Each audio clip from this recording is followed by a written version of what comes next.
"Well, this deer took us a bit into the brambles," our guide commented, taking a look around. "That's the problem with game trails," the other guide chimed in from the back of the group, adjusting the shotgun on her shoulder. "Looping back, are we, Matt?" "We better," Matt nodded. "You saw the other off-branch earlier on, right, Alicia? Would you mind taking us back that way?" She nodded cheerfully, motioning to the group and starting off the way we had come. I looked to Sarah and grinned. "This deer is trying to kill us," I whispered. "Leading us into its deer trap of death," she laughed back, with a coalition of other meat-eating deer friends. That word choice, I chuckled. Coalition?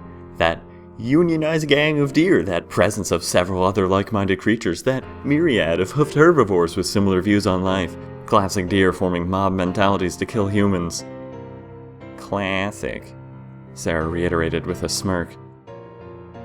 The forest crawled towards the sky all around us, blotting out what little dim, sickly sun was able to struggle through the clouds. Moss clung to every inch of exposed wood, vines and other trees choking the life out of each other and gathering like flies atop downed corpses of long-since fallen vegetation. Everything was so surreal, the location like something out of a movie. I half expected some sort of forest god to reveal itself to us at any moment, brightly colored gnomes to pop up and sing a song. And yet, the darker the sky grew overhead, the less mystical the place seemed. The more the shadows of the forest began to mute the vibrant green to a dull gray, the more realistic it all seemed to become. Several minutes passed in relative silence before I began to notice something, or rather, lack thereof. Wildlife.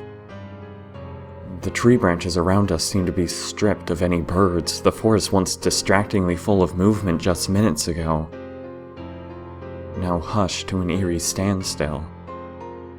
Several more minutes passed, Matt walking a respectable distance behind Sarah and I at the back of our group, before he called forwards to Alicia.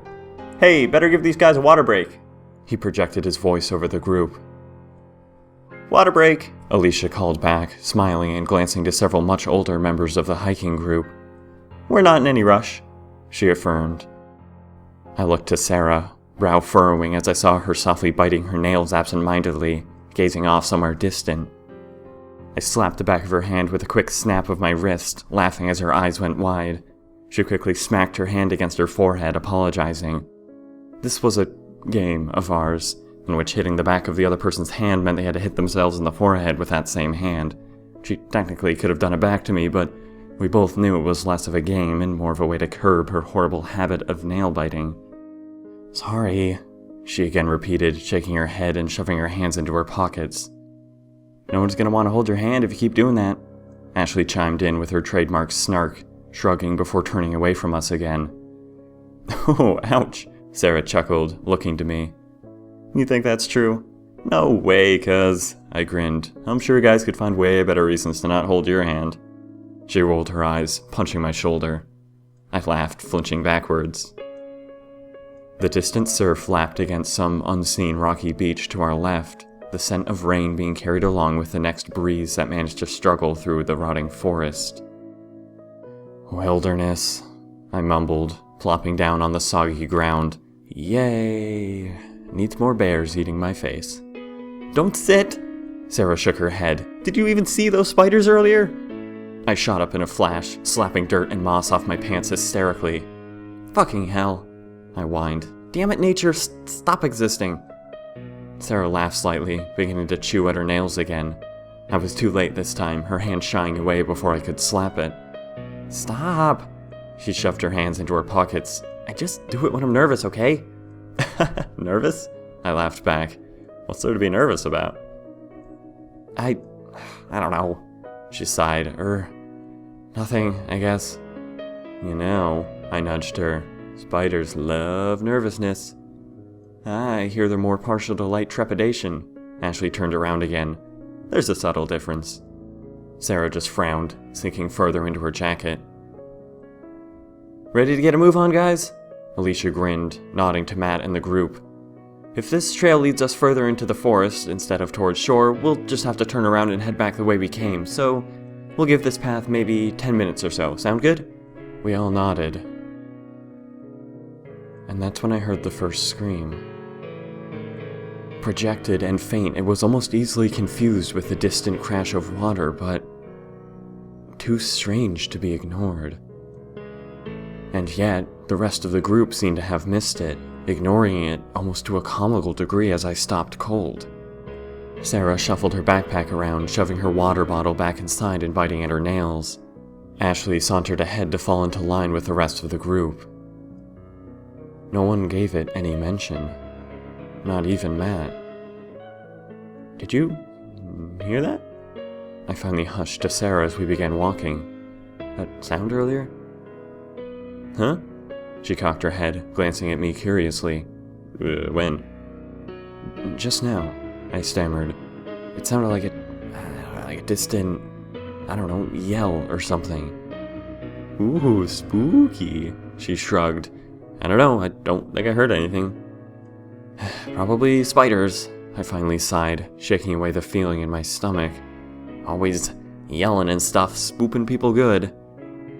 Or it was the deer. Her eyes lit up, trying to lure you off course, weeding out the sick from the herd. Oh yeah? I raised an eyebrow. Well then why isn't it luring you off course? She cocked an eyebrow. Damn it, I sighed, slapping my head. Shut up, just pretend to be offended.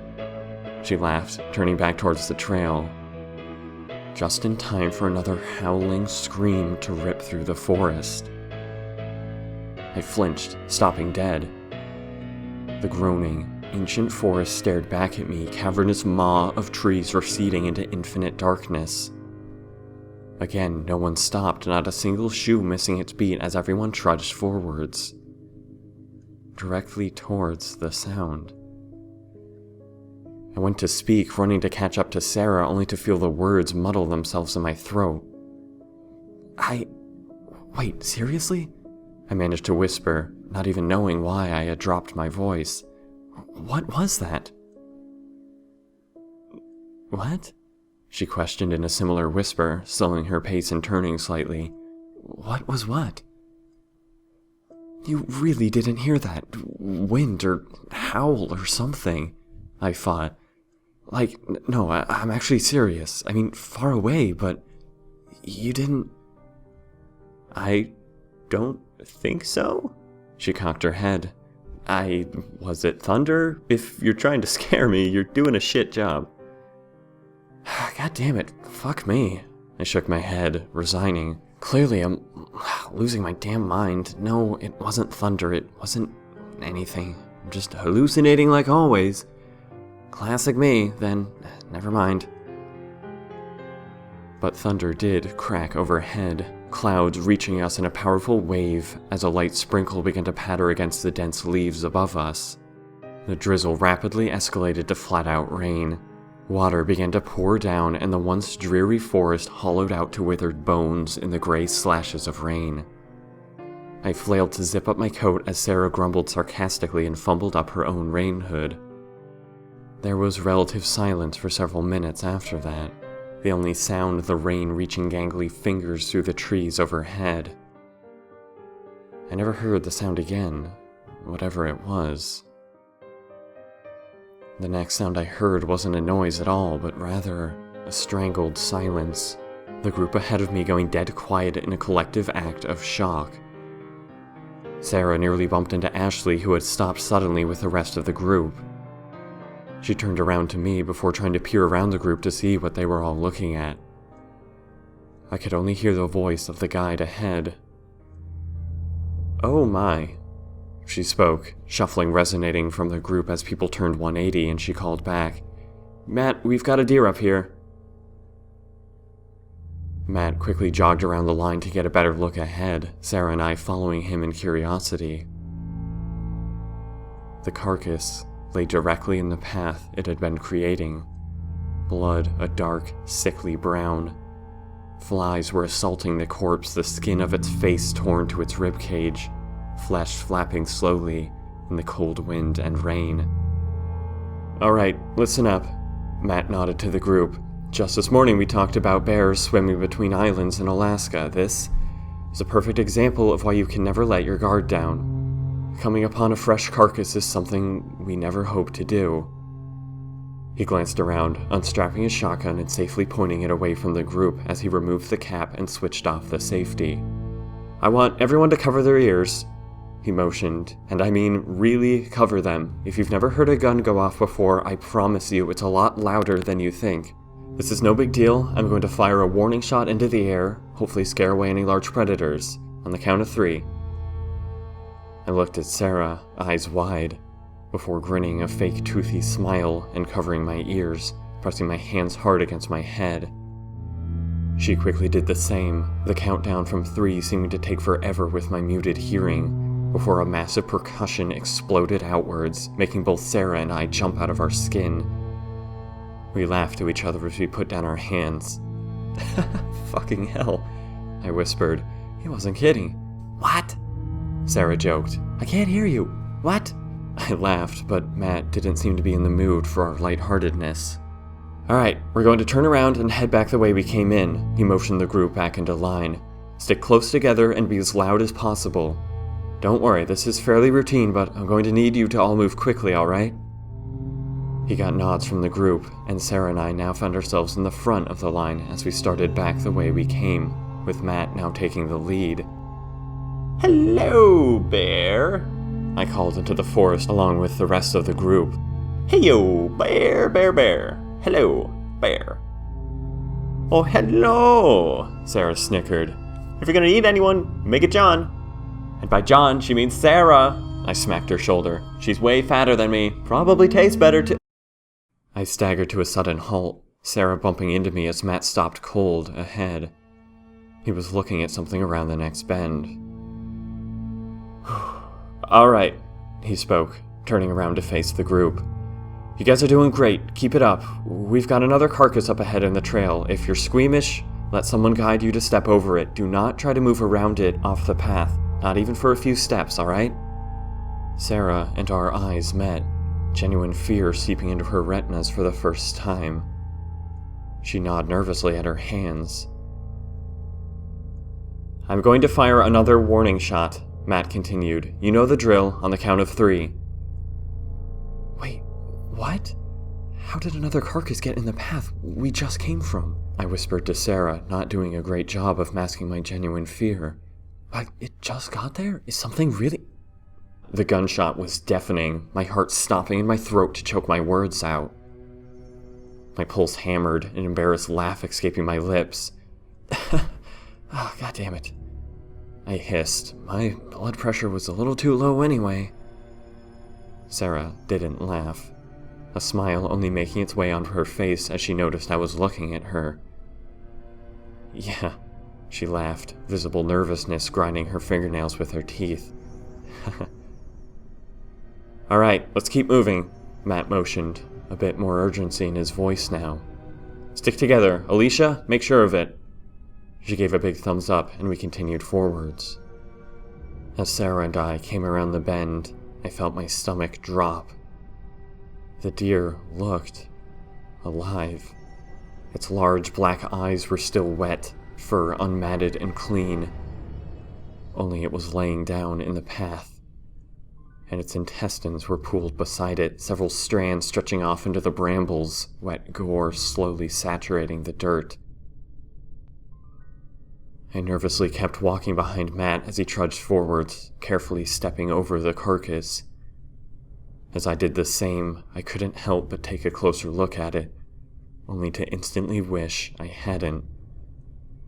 I heard the crunch of dirt as Sarah stepped over it behind me, and although I was certain she had seen it too, there was really nothing to say. Or rather, I couldn't find anything to say. My throat had closed up. It had still been breathing. I watched its torn-open chest softly rise and fall in weak breaths, haunted, soulless black eyes staring up at the sky as it slowly bled to death. I was beginning to feel faint, though I never thought of myself as a squeamish person. It was then that I felt Sarah's grip hard on my arm, my head turning to face her.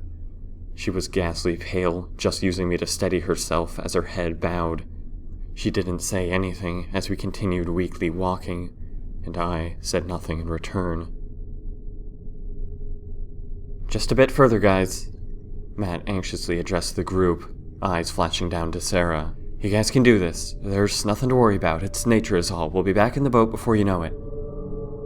With a cool story to tell. I tried to lighten the mood, only to feel the words come out quiet and weak, going unheard by anyone but Sarah, who didn't acknowledge it.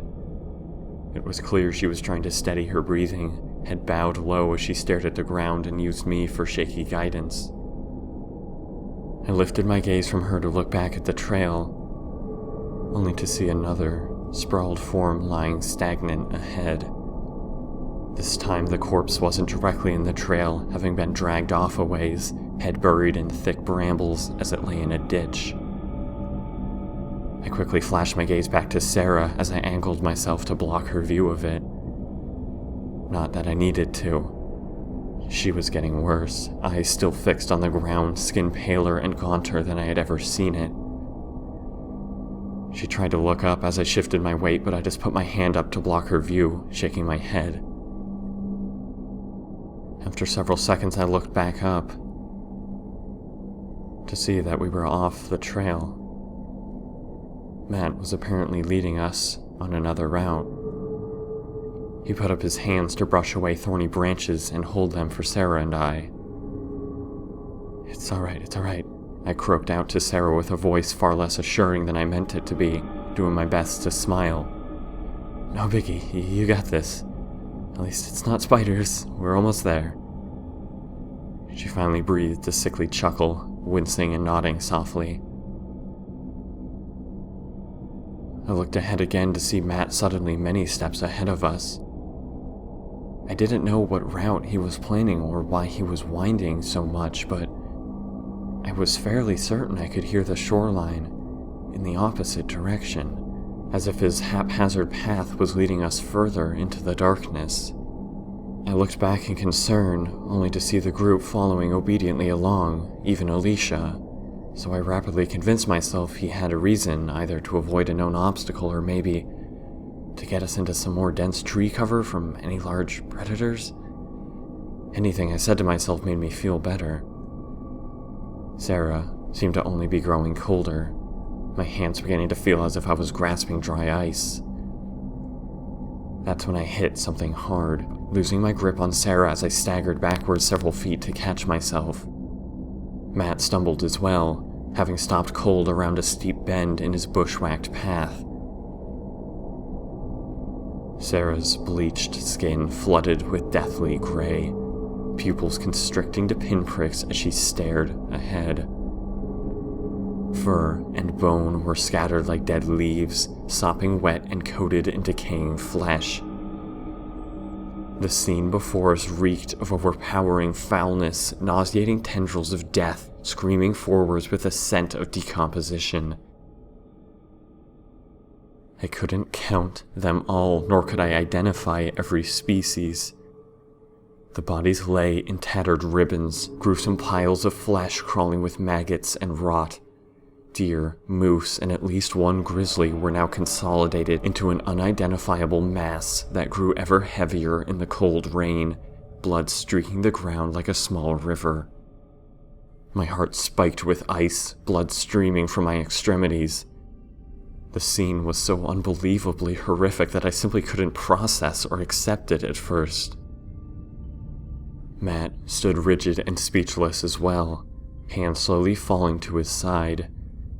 His silence was the last thing I wanted to hear, but it settled over everything, the only sounds coming from the rest of the group behind us as Alicia spoke up. "Everything all right, Matt?" she called from around the corner, trying to speak over the rain. "Let's just push a bit further. Things all right up there?" Alicia. He finally turned and spoke after some time in a voice that dripped with concern. "Keep the group back there. I need you to see this." Shuffling came from behind us as she walked forwards, and Matt just turned his gaze to Sarah and I. Get with the rest of the group, he softly commanded. I need you to... What the... Alicia staggered as she came around the corner. Matt, what the fuck is... I don't... Poachers? This... has to be the body dump from a large hunting party. And now it's just getting picked over by carnivores. Sarah and I began slowly backing up to the rest of the group. This wasn't here on the way in. Alicia shook her head, disbelieving. I don't... Okay, alright, whatever the reason, this is going to attract big carnivores. If it hasn't already, we need to get out of here right now. We'll split the party's packs between us. Matt quickly agreed. Make sure to relieve the older party members of heavy gear. We're gonna have to run. I can help. I weakly spoke up, already sliding Sarah's pack from her shoulders as she just continued staring with a blank expression of shock. We could use that. Matt quickly nodded. Don't weigh yourself down too much. We need to get out as fast as possible, at least get to shore. Once we're there, we'll... The screams of the group ripped out from behind us in an ear-splitting chorus, my hammering heart staggering over its next few beats.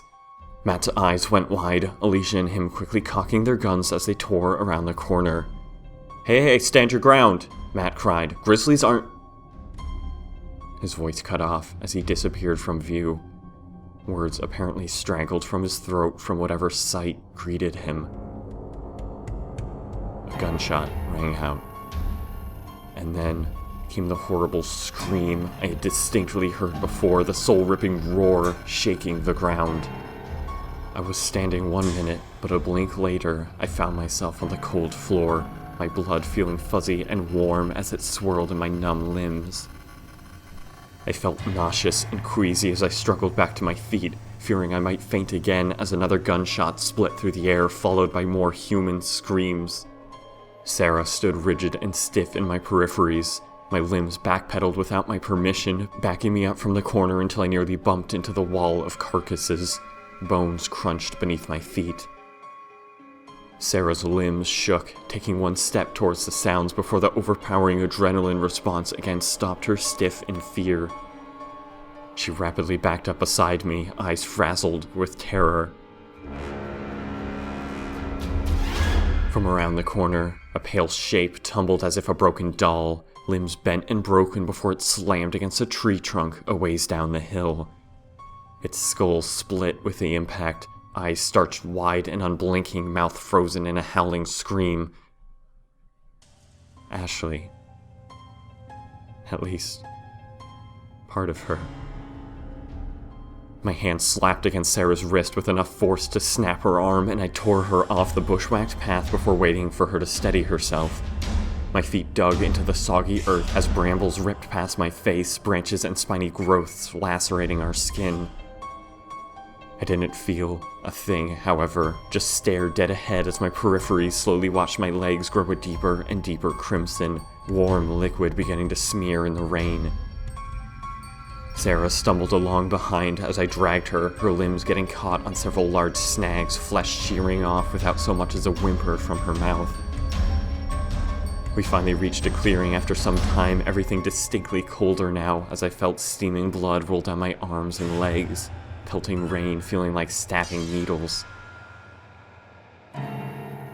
The beach was dead ahead now, dark murky gray waves lapping softly against the rocky shore. I heard the screaming roar again, though it was now much further away.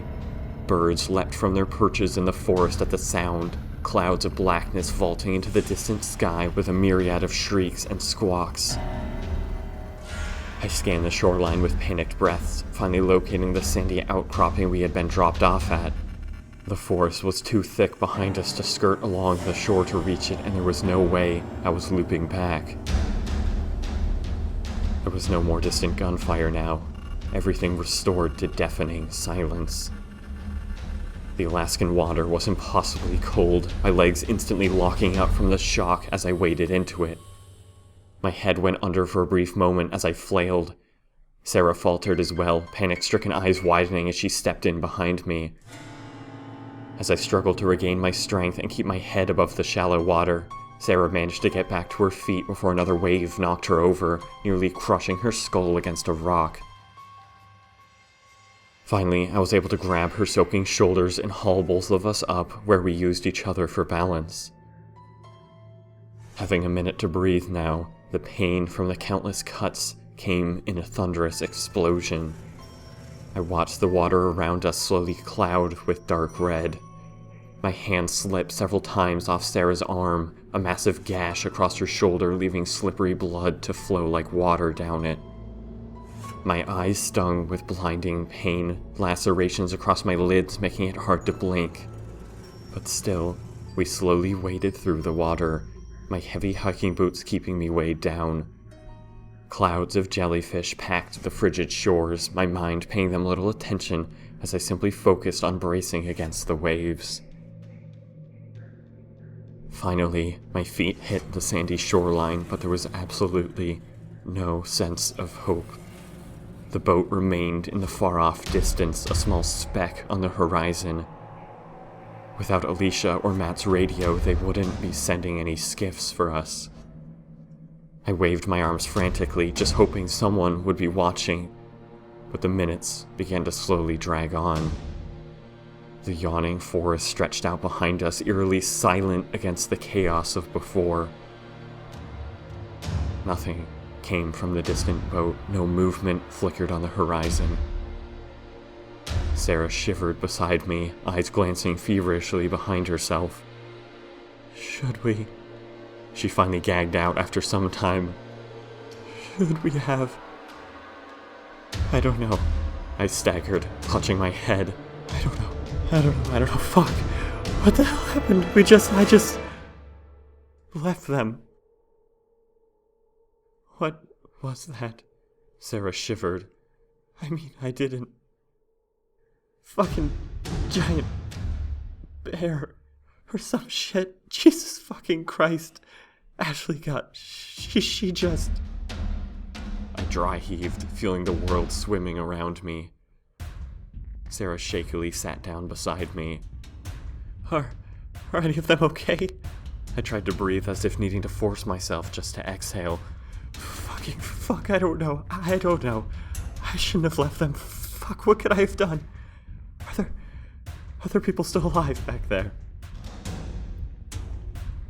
The sand felt coarse and sharp in my cuts, Sarah's hollow face just staring at the boat in the distance. She didn't say a word. Sarah, I pleaded. Tell me, fucking Christ, should I go back? We can't swim this. Another grueling scream tore forwards from within the forest, distinctly closer than before, yet somehow much quieter. The sound split my heart in half, adrenaline glands dry firing into my already sluggish blood. I again felt faint, but the nausea was less piercing. I looked back to the boat, again trying to assess whether or not the swim was feasible. Fear made me want to attempt it, but the faint reason still within me knew I would drown in the icy water within a few hundred yards, if that. To get here, I shook my head slowly. I had to double back on Matt's path. He was leading us in the opposite direction. Wasn't he the one saying strictly to stay on the path we came in on? Sarah remained silent. What the fuck was he doing? I shivered, rain drooping hair in front of my eyes. Why didn't we just stay on the path? Why didn't... My words slowly stopped in my closing throat, my eyes flashing to see that Sarah was no longer beside me. A trail of saturated sand led several steps behind me, and I shot to my feet right as she reached the edge of the forest. Sarah? I cried out, scrambling towards her. Where the fuck are you going? Her eyes swiveled back to greet me, cold and dark lids lazily narrowing in confusion. Out. She spoke slowly, as if more of a question to herself than anything. Out there. She paused, shaking her head slowly. Are you coming? She continued uncertainly, still speaking to herself. Coming to... She scratched at her arm before wincing away in pain, her fingernails digging into her lacerated flesh. What? Wait a minute. She blinked heavily. John, the others aren't here. What? I pulled her back incredulously. Sarah, are you okay?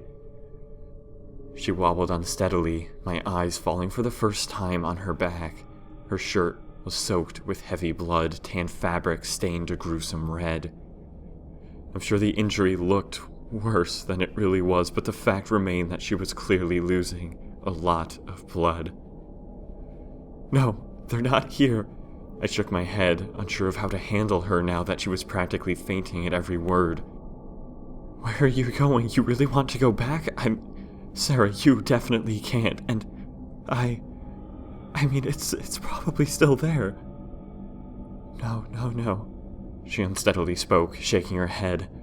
Don't want back there. Right. I nodded, flinching as I had to catch her full weight. If we can just get the boat's attention, we'll have to send people back to... I don't know. Help, she muttered, eyelids closed now, eyes dim and unfocused as I lifted them up in concern. Her pupils remained fully dilated, drifting lazily away from me as I tried to shake her awake.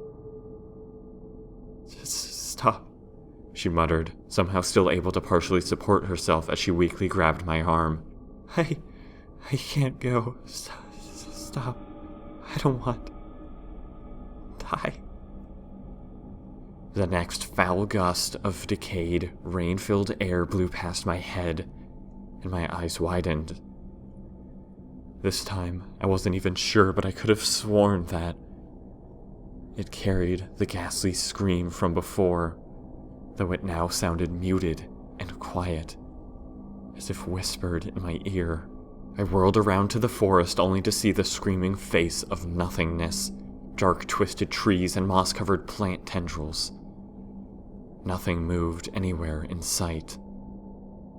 But that scream, had it been getting quieter this whole time?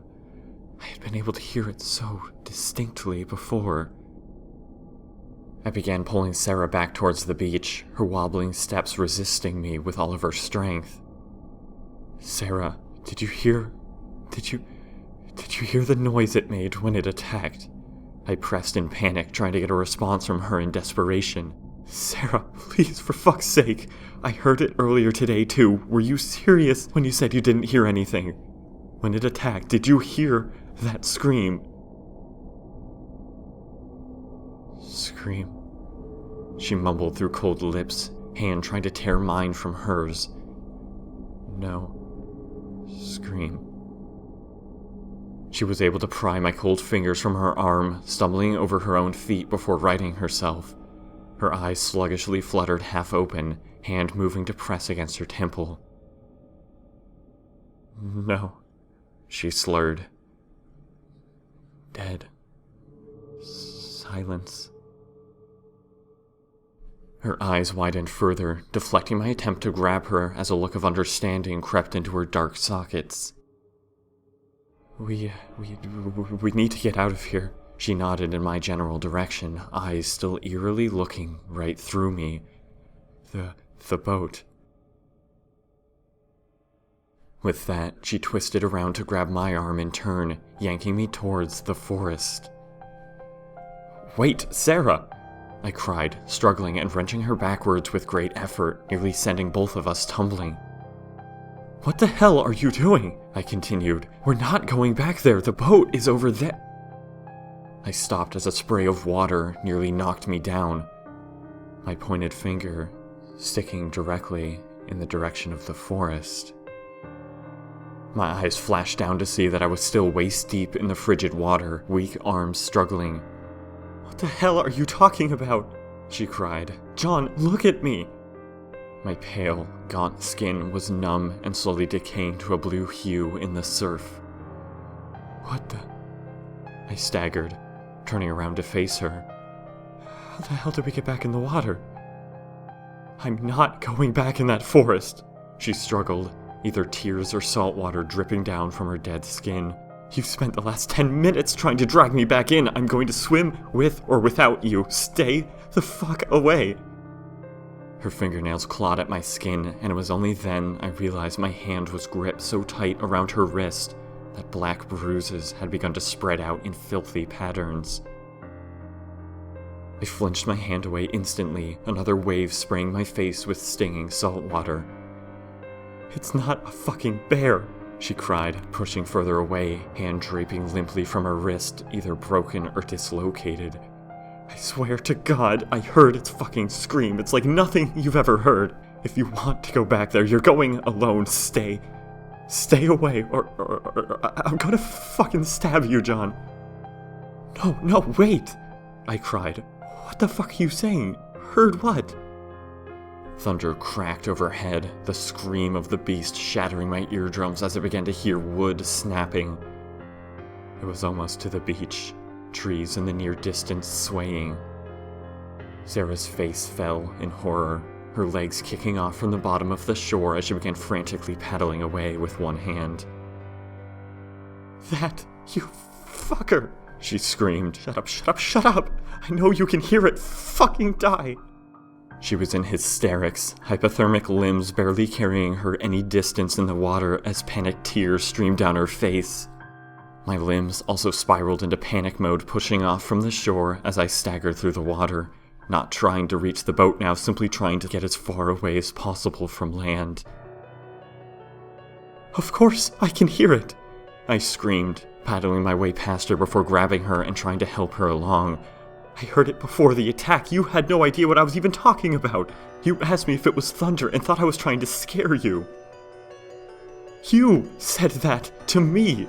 she cried, working with me now to push further backwards from the shore as a black shape began to scramble like a deranged marionette through the dark trees ahead. "Fuck you!" she continued. "What the hell do you think you're doing? No one could hear it but me. You told me to forget about it." "I was the only one who seemed to notice it." I shook my head, spitting up water. "What the hell are you saying? I don't remember saying any of that to you. You're lying!" she fought, grabbing my arm. "I remember." I watched as her face suddenly split open slightly, a new gash painting its way across her face seemingly out of nowhere. Blood began spilling down her skin, the branch screeching past her pasty face. Branch? Wait. That's when the scent of rotting flesh assaulted my nose, trees spilling into my vision as reality crashed around me and waves of nausea split my mind in two. We were in the forest. Both of us. And Sarah struggled ahead of me, arm yanking me further into it. The wall of carcasses just ahead now. "We can make it!" She fought to retain her grasp as my limbs splayed out in horror, skin catching on sharp spines and rotting trees. "We just need to get close enough for people on the deck to see us in the water." A horrific wall of darkness scrambled around the side of the corpse mound, fleshy spines showing as its grinning teeth disappeared from view. Sarah walked steadily towards it as several gunshots rang out from the shoreline behind us, the pop and red sizzle of a flare gun sparking into view over the treetops. No, I screamed, tears flowing down my face. Sarah, wait! "I'm not going back with you," she just shouted. "I know what I heard. No one but me even noticed Matt was leading us off the trail. He was leading us right to it. You're all insane." I flailed hysterically, wrenching my arm from hers at the cost of a brutal snap of my wrist. But it was far too late. Sarah whirled around to face me in rage, as the corpse mound shuddered, with the heavy footsteps of something descending it. I saw the flesh-coated fur, black with rotted blood, saw the needle teeth riddled with tendons, bones, and howling faces. I saw the way it reached slowly forwards with its decayed, gangly arm. I ran. Either Sarah wasn't aware enough to scream or her throat was immediately slashed open, but no matter what, my cowardly sprint was filled with the deafening buzz of absolute silence, broken legs barely able to support my haphazard movements. Trees blurred past my vision, branches and downed vegetation tripping me up again and again, but I didn't stop. not to see if it was behind me, not even to check if I was going the right direction. It was then that I saw the green flare erupt overhead. It signified that I was going the right direction, but only caused me more panic. Green? What the hell did that mean? Did that mean the search was over? No. I finally staggered onto the beach, legs pouring down sticky crimson that clumped the sand together. My eyes darted up just in time to see the last skiff load back up with a few members of the ship, a forlorn look of failure on all of their faces. They all stared at their shoes. No, wait, stop! I screamed in desperation, watching the boat slowly pull away. I'm here, wait, I'm alive! Wait! They were all clearly in hearing range, my frantic arm movements enough to catch anyone's attention, even as I fell to the ground. And yet no one bothered to look up. Not a one of them moved an inch as the boat slowly floated away into the sheets of driving rain. Water formed snaking rivers down my face as my desperate cries escalated into nothing but panicked screams. And I knew they wouldn't hear me. Because despite running from that corpse pile, my terrified sprint having been to escape it, I could still smell the rotting flesh as if it was right in front of me. And although I should have felt sand between my fingers, my dragging hands just scraped along jagged, bony chunks with a soft clatter, vertebrae and ribs tumbling in front of me. And no matter where I thought I had run to, Sarah's mutilated face now greeted me as it rolled down the corpse pile, peeled from the rest of her body that lay soaking beside me. And the creature no longer screamed, nothing but the sound of rain reaching me, as I felt the cold press of gnarled fingers against my head.